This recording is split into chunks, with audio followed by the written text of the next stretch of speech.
All right. So, may peace and power elevation be to all you beautiful people out there. This your girl Tiffany coming through right here live in effect, right here on the StreamYard. So I am live from both Facebook and YouTube. So if you're on my YouTube channel, make sure you share and subscribe to that channel. If you are on Facebook, go ahead and share this channel. So now this video it's not going to be very long, real quick. So I meant to do early Black history earlier, daily Black history earlier. However, I got caught up in, okay, make sure my glasses right here. Okay, I got caught up in the concept about the whole police brutality issue and stuff like that. But today we're going to be talking about, or I'm going to get into a discussion about Bayard Rustin. Who was Bayard Rustin? Well, he was a civil rights activist, but he wasn't just an ordinary civil rights activist. He was also a part of the LGBT community. So he was fighting for not only Black rights, but also gay rights in that effect. So today we're going to look at his history. And on this particular day, on the 24th, he had passed away in 1987. So we're going to look at the outline and we're going to look at who he was. So go ahead and share this, share the screen for you. Give me a second. Okay. So now, as you can see, I'm on wiki1.com. All right, that's Bayard Rustin. All right, so here's the introduction. So he was born on March 17, 1912, and he died on August 24th of 1987. He was an American leader in social movements for civil rights, socialism, nonviolence, and gay rights. Okay, Rustin worked with A. Phillips. Hold on. Here we go. Okay, Rustin worked with A. Philip Randolph on the March on Washington movement in 1941 to press for an end to racial discrimination in employment. Rustin later organized freedom rides and helped to organize the Southern Christian Leadership Conference to strengthen Martin Luther King's Jr. leadership and teaching King about nonviolence. He later served as an organizer for the March on Washington for Jobs and Freedom. Rustin worked alongside Ella Baker, a co-director of the Crusade for Citizenship. In 1954, and before the Montgomery bus boycott, he helped organize a group called In Friendship. Amongst Baker, George Lawrence, Stanley Levison of the American Jewish Congress, and some other labor leaders. In Friendship provide materials and legal assistance to those being evicted from their tenant farms and households in Clarendon County, Yazoo, and other places. Okay. Now, Rustin became the head of the AFL-CIO, a Philip Randolph Institute, which promoted the integration of formerly all-white units and promoted the unionization of African Americans. Now, during the 1970s and 1980s, Rustin served on many humanitarian missions, such as aiding refugees from communist Vietnam and Cambodia. At the time of his death in 1987, he was on a humanitarian mission in Haiti. Okay, so let's see what else that he did. Okay, so down here it says Rustin was a gay man who had been arrested early in his career for engaging in public sex in a parked car, though he was prehumously pardoned due to criticism over his sexuality. He usually acted as an influential advisor behind the scene to civil rights leaders In 1980s, he became a public advocate on behalf of gay causes, speaking at events as an activist and supporter of human rights. Okay? So it says later in life, still devoted to securing worker rights, Rustin joined other union leaders in line with ideological non-conservatism, and after his death, President Ronald Reagan praised him. On November 20th, 1913, Barack Obama posthumously awarded Rustin Presidential Medal of Freedom. All right. So far, yes, he was an open gay man, but he was also working alongside for the civil rights. He helped Dr. King to get through the Nonviolent Coalition. He also did humanitarian work, especially for those who are immigrants. He helped with the Freedom Riders, and he did a lot of things. And he also did things that was pertaining to socialism, whatnot. So you have to understand, a lot of Black people during that time period, we're talking about in the 60s and 70s, they catered more to socialism and communism concept versus being Democratic or Republican. Okay, because they was revolutionary and they had the revolutionary mindset. But let's continue on with the information. Okay, now let's go back to his early life. Let's find out more about him. All right, so his early life. Rustin was born in Westchester, Pennsylvania, to Florence Rustin and Archie Hobson, but raised by his maternal grandparents, Julia Davids and Jennifer Rustin, at the ninth of their 12 children. Growing up, he believed his biological mother was his older sister. His grandparents were relatively wealthy local caterers who raised Rustin in a large house. Julia Rustin was a Quaker, although she attended her husband's African Methodist Episcopal Church. She was also a member of the National Association for the Advancement of Colored People. NAACP leaders such as W.E.B. Du Bois and James Weldon Johnson were frequent guests in the Rustin home. With these influences in his early life, in his youth, Rustin campaigned against racially discriminating Jim Crow laws. Okay.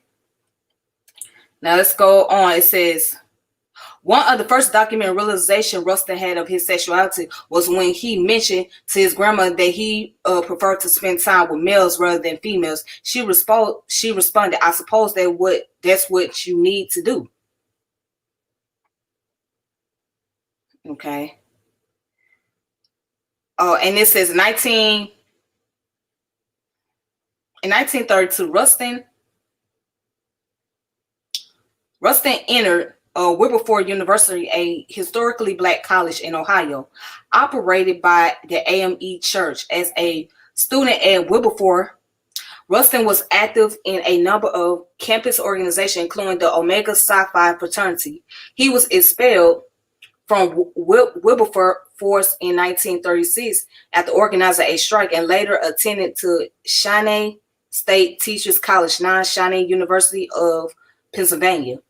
Shawnee honored Rustin with a posthumous Doctor of Humane Letters degree at its 2013 commencement.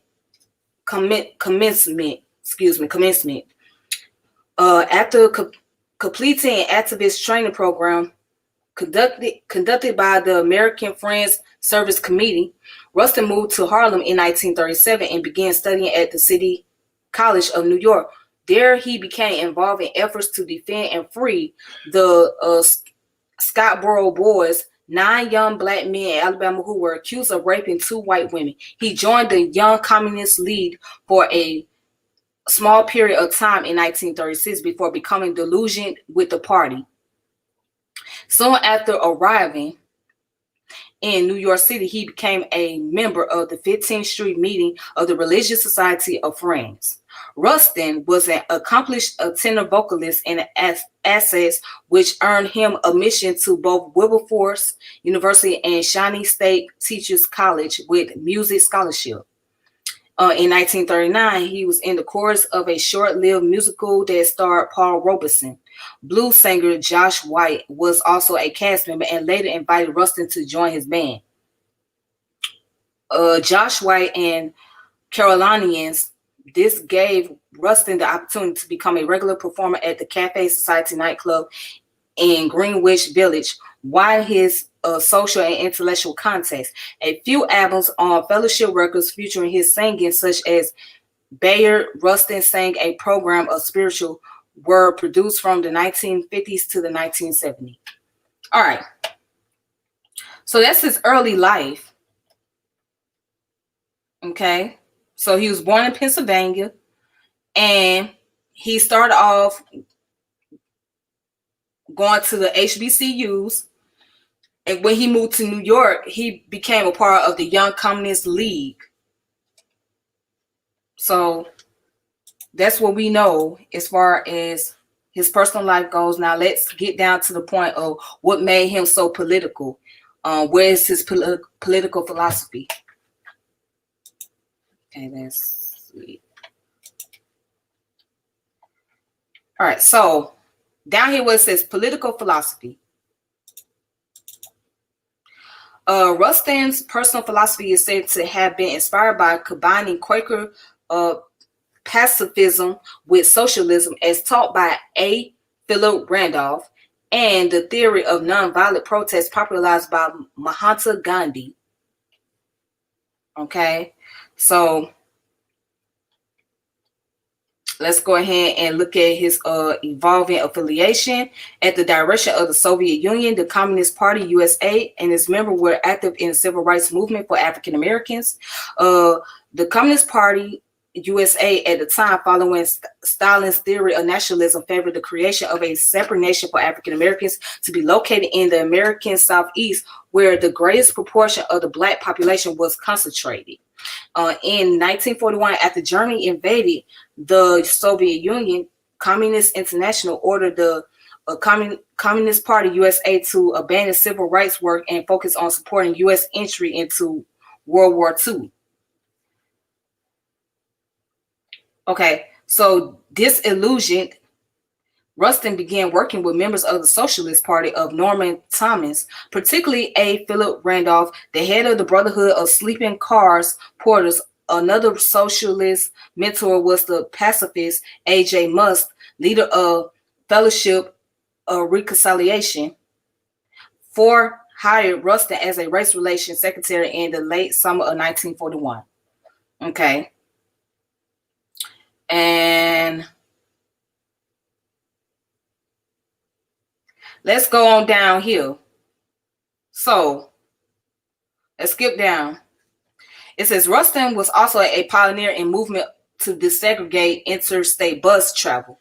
In 1942, he boarded a bus in Louisville, bound for Nashville, and sat in the second row. A number of drivers asked him to move to the back, according to Southern practice of Jim Crow, but Rustin refused. So the bus was stopped by police 13 miles north of Nashville, and Rustin was arrested. He was beaten and taken to the police station, but was released uncharged. So Rosa Parks wasn't the only one that refused to get up and go on the back of the bus. Right here, you had Rustin. They let it be known that he wasn't going to move at all. He was going to sit where he was at. He was going to remain still. And that's what he did. So let's see what he said right here in response to that. He spoke about his decision to be arrested and how that moment also clarified his witness as a gay person. In an interview with the Washington Blade, as I was going by the second seat to go to the rear, a white child reached out for the rain necktie I was wearing and pulled it, whereupon its mother said, "Don't touch a nigga." If I go and sit quietly at the back of the bus now, that child who was so innocent of race relation that it was going to play with me, it will have seen so many blacks going into the back and sit down quietly that is going to end up saying they like it back there. I've never seen anybody protest against it. I owe it to that child, not only to my own dignity. I owe it to that child that it should be educated to know that blacks do not want to sit in the back, and therefore I should get arrested. Letting all these white people in the bus know that I do not accept that. It occurred to me shortly after that it was an absolute necessity for me to declare homosexuality, because if I didn't, I was part of the prejudice. I was aiding and abetting the prejudice that was part of the effort to destroy me. All right. So it started off where a little kid was walking up to him playing with his tie. Little innocent white child, and the mother said, "Don't mess with that nigga." All right. And so someone came up to him and said, "Hey, get on the back of the bus." He said, "Hell to the no. I ain't going to the back of the bus." And he also felt not only he was being discriminated because of his race, but also because of his sexuality. So let's continue on.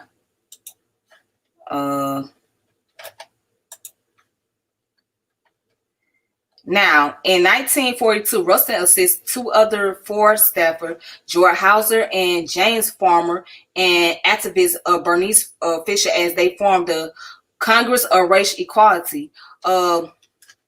Rustin was not a direct founder, but later described as an uncle of CORE. CORE had been conceived as a pacifist organization based on the writings of Mahatma Gandhi, who used nonviolent resistance against the British rule in India. CORE was also influenced by his protege, Krishnalal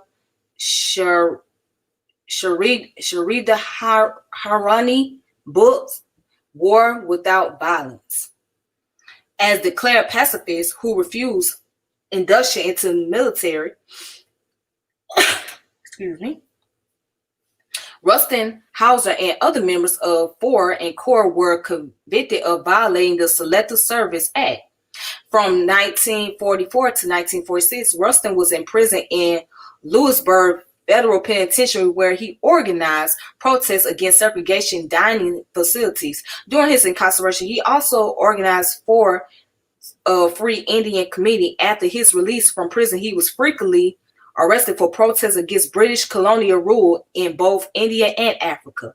Just before a trip to Africa, while college secretary of the FOR, Rustin recorded a 10-inch LP for the Fellowship record label. He sang spiritual and Elizabethan songs, accompanied on the harpsichord by Margaret Davidson.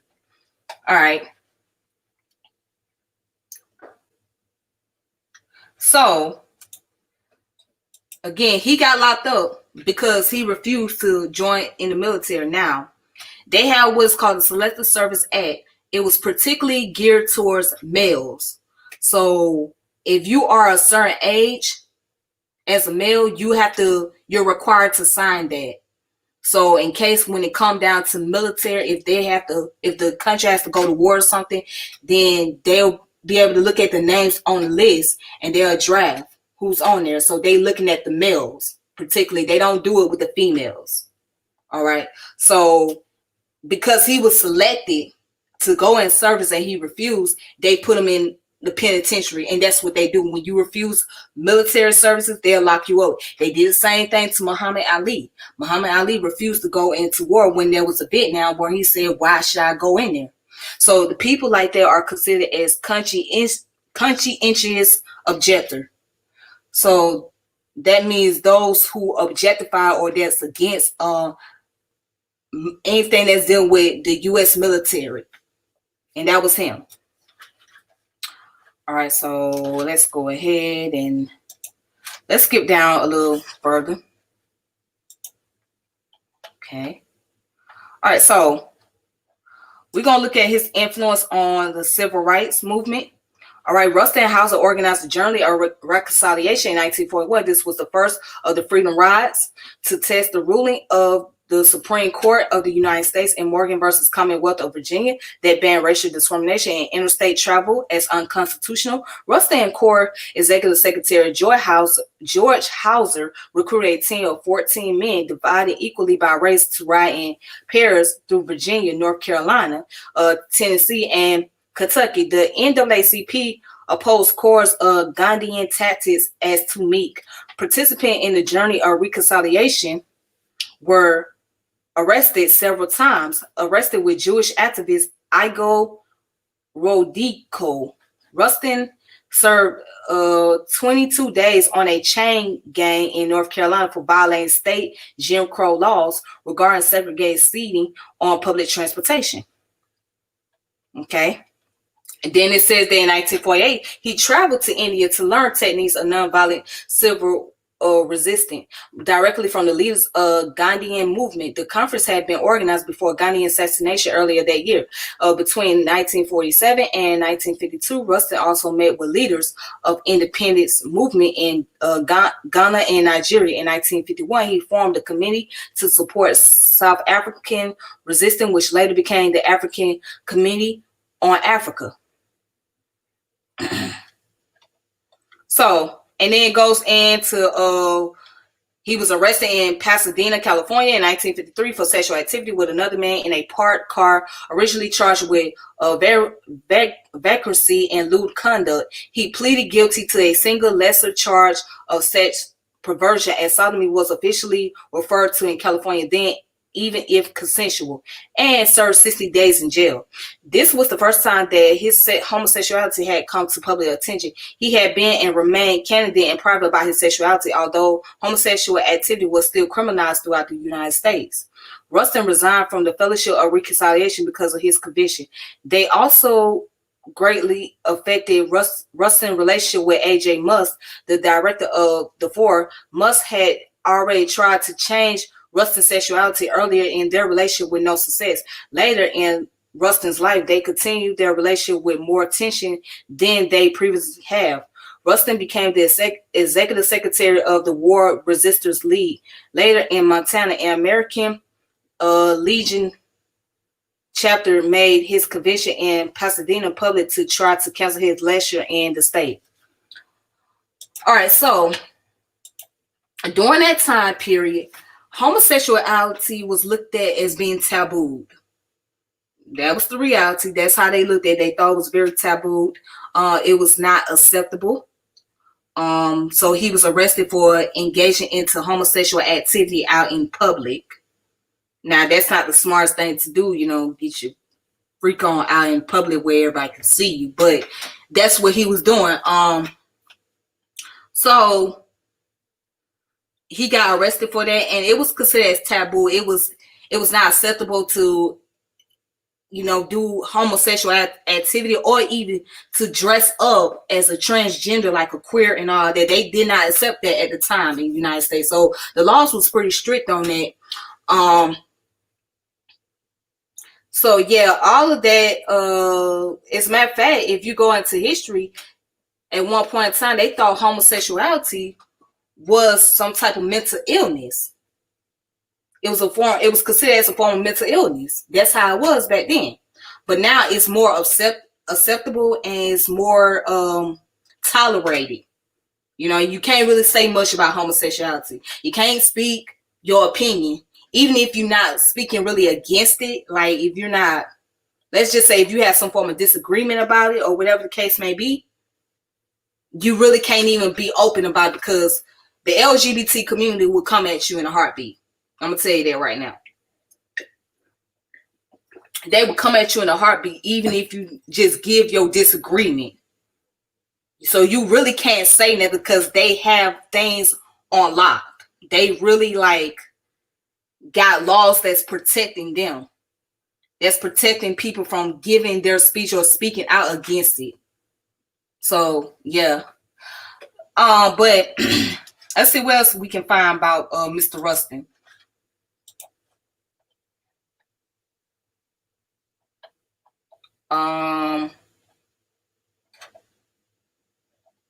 Okay, so let's see his relationship with Dr. King, because him and Dr. King was very, they worked together and whatnot, and he helped Dr. King with the civil rights movement and whatnot. So it says Rustin took leave from the War Resistance League in 1956 to advise Minister Martin Luther King Jr. of the Baptist Church on Gandhian tactics. King was organizing the public transportation boycott in Montgomery, Alabama, which became known as the Montgomery Bus Boycott. According to Rustin, I think it's fair to say that Dr. King's view on nonviolence tactics was almost non-existent when the boycott began. In other words, Dr. King was permitting himself and his children and his home to be protected by guns. Rustin convinced King to abandon the arm protection, including a personal handgun. So it was Rustin that convinced Dr. King that he didn't need to use he didn't need to bear arms in order to fight for the civil rights movement. He told him, hey, that's not a good idea. You should put away the guns and just do it a non-violent way, bring about peace. That's what Rustin. And so it's Rustin's idea that influenced Dr. King to do nonviolence. Because at one point in time, Dr. King wasn't on that. He wasn't dealing with that nonviolent stuff. He was like, look, I got to protect my family. But I guess he was able to see eye to eye with him and have some understanding of where he was coming from and decide to do things differently. But see, that didn't even work either, because whether you become nonviolent or violent, you still is put in harm's way, and you still got to deal with the outcome of all of that. So let's go ahead. Okay, let's see. Okay. All right, so it said, in other words, Dr. King would permit himself and his children and his home to be protected by guns. Rustin convinced King to abandon the armed protection, including a personal handgun, in 1964. An interview with Robert Penn Warren for the book Who Speaks for the Negro. Rustin also reflected that his interrogative ideology began to differ from King's. He believed a social movement has to be based on the collective needs of people at this time, regardless of color, creed, and race. Okay, so it says the following year, Rustin and King began organizing the Southern Christian Leadership Conference. Many African American leaders were concerned that Rustin's sexual orientation and past communist membership would undermine support for the civil rights movement. After the organization of the XCLC, Rustin and King planned a march. However, they did not plan on the march to be included in the Democratic National Convention. This did not sit well with U.S. Representative Adam Klein Powell Jr. Powell threatened to leak to the press rumors of a fake affair between Rustin and King. Wow. That's all I gotta say. King, acting in his interest, canceled the march, and Rustin left his position in the XCLC. King received criticism for this action from Harper's Magazine, which wrote about him, lost much moral credit in the eyes of the young. Although Rustin was open about his sexual orientation and his conviction were a matter of public record, the events had not been discussed widely beyond the civil rights leadership. Rustin did not let this setback change his direction in the movement. Okay. So that's the March on Washington. That's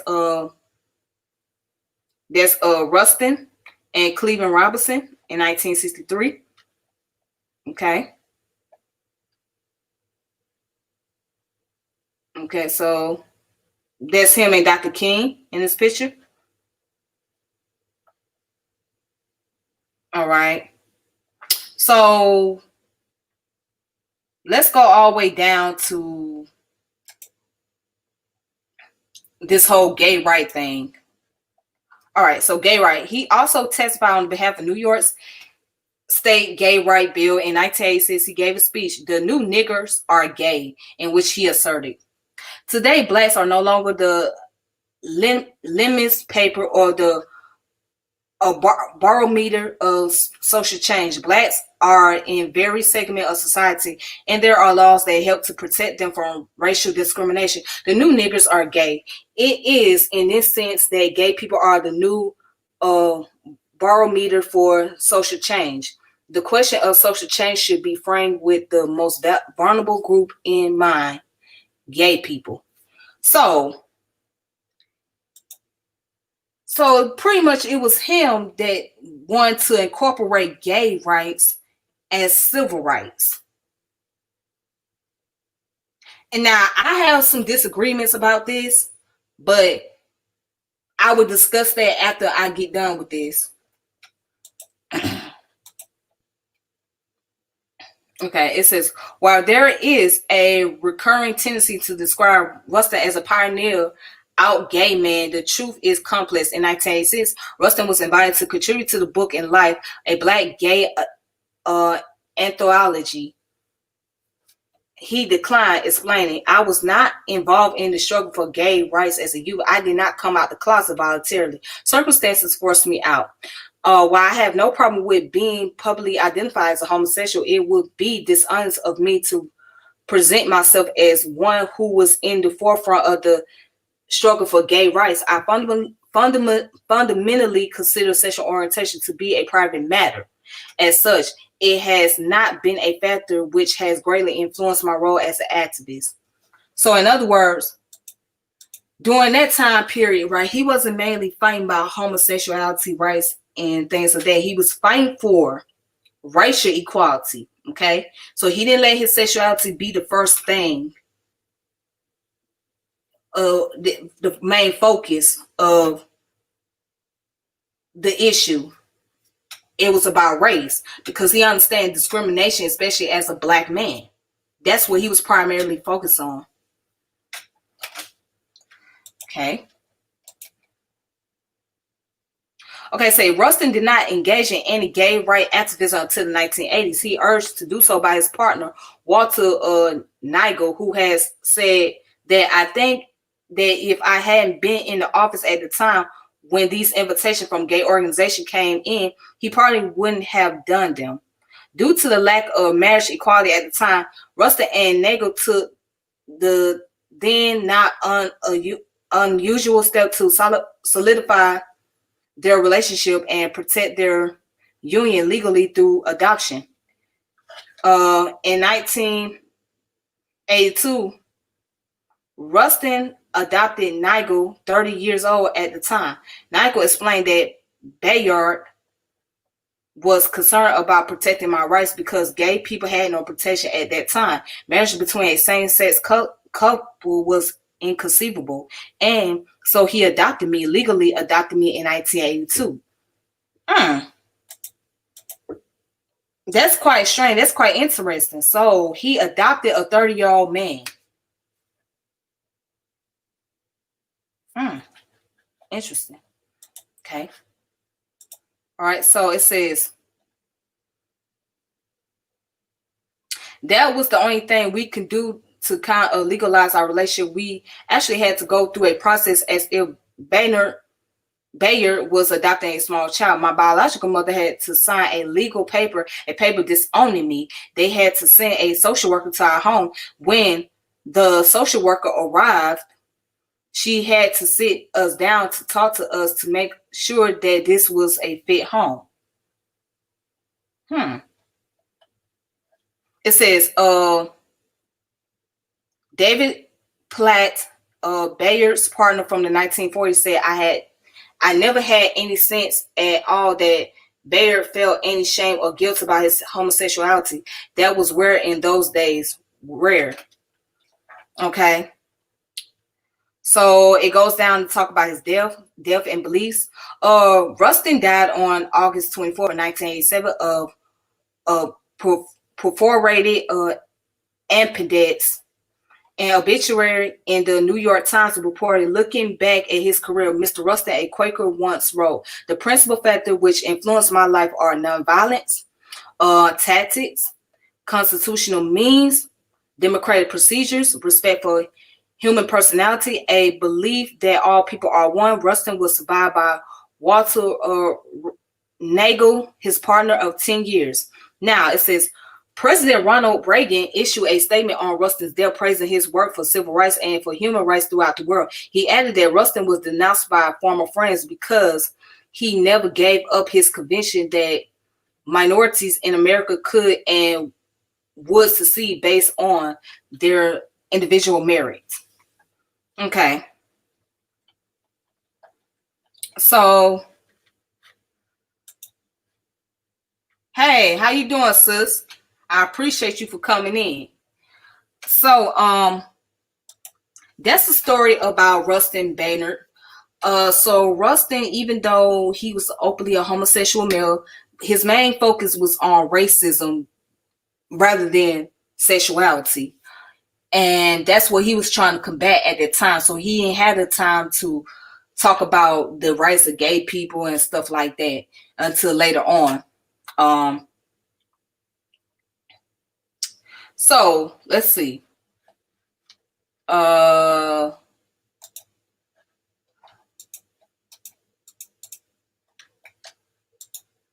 Okay. So we're going to look at some more articles right here.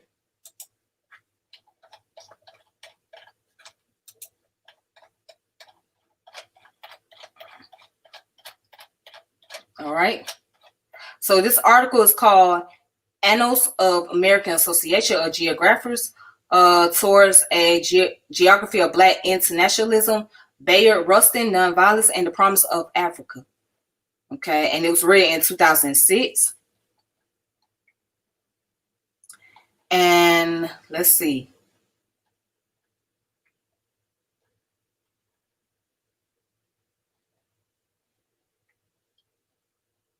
Okay, so it says Rustin's political career spanned 6 decades, and his close association with figures like Philip Randolph, A.J. Must, and Martin Luther King Jr. exposed him to the most important strand of U.S. radicalism that bridged the labor, peace, and civil rights movement. Rustin made his name as a pioneer of Ghanaian nonviolence, who worked alongside King and most famously organized the 1963 March on Washington. Whereas this wide-ranging contribution might have been partly concealed at the time of his death in 1987. In the past 20 years, it has been more widely recognized. This was reflected in the release of an award-winning documentary film in 2002. Rustin collected writings in 2003.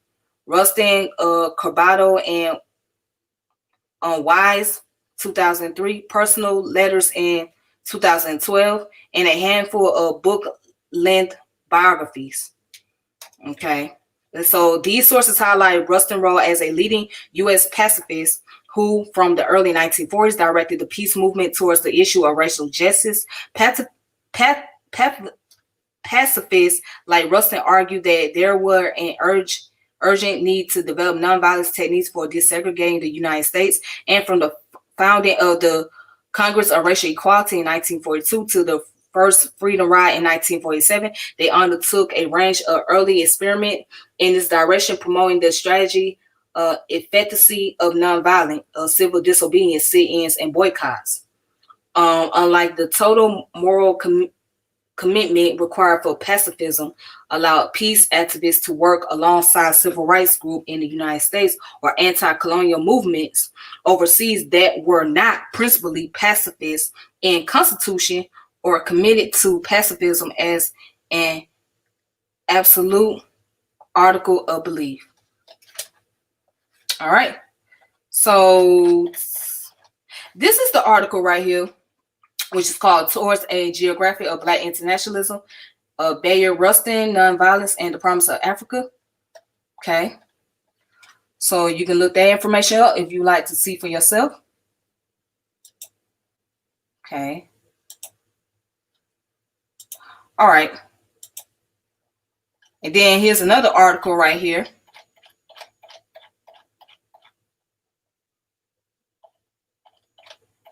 It's called Texas Law Review, The Civil Rights Identity of Bayard Rustin. Okay. And let's see.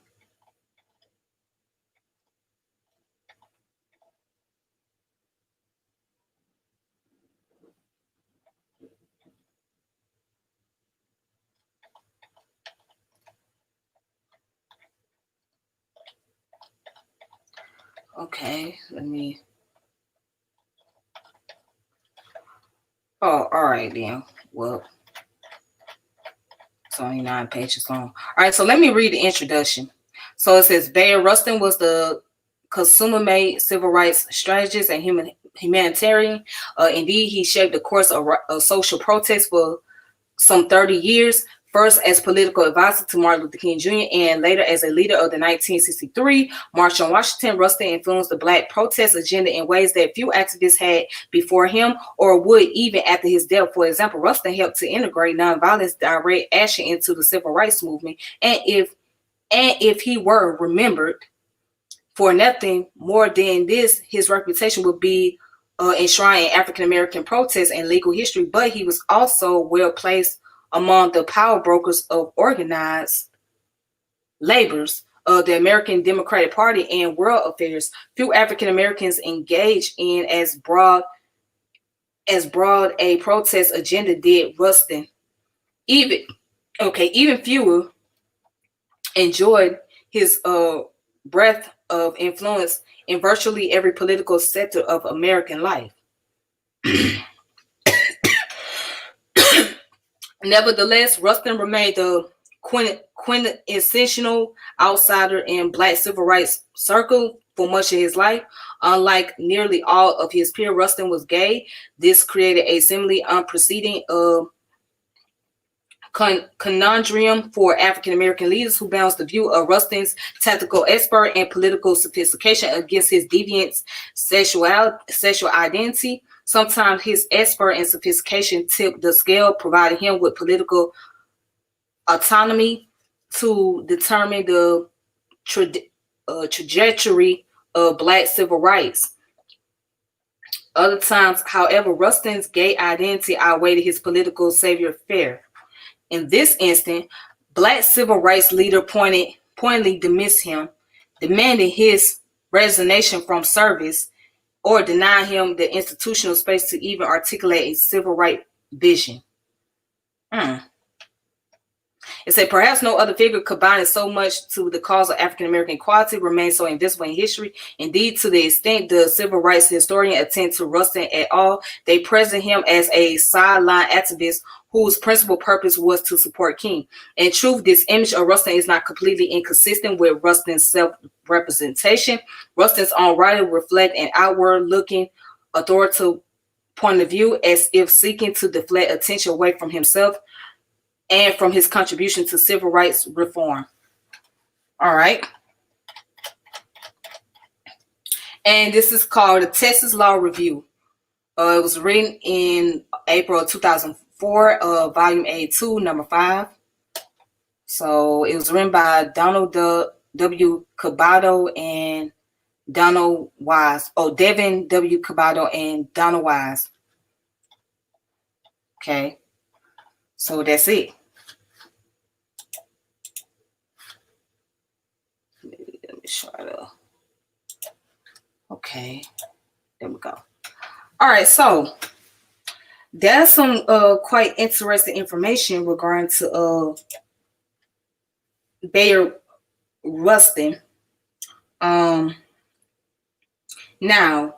many of us have our position regarding to the LGBT community. There are those who support it and there are those who are against it. And there are those who feel like the LGBT rights is not the same as civil rights. Okay, or same as racism. And for me, I take personal offense when people try to make a combination of racism and compare it to sexual orientation. Like they're not the same. They're totally different. Okay, nobody should be treated now. Don't get me wrong. Nobody should be treated disrespectfully. All humans should be treated fairly, right? I get that, but when you try to make the comparison that Black is the new gay, that's a problem because that's not the new gay. When you try to make the comparison as that homosexuality or sexual orientation is the same as racism, it's not. Because racism is such a greater problem, a major issue.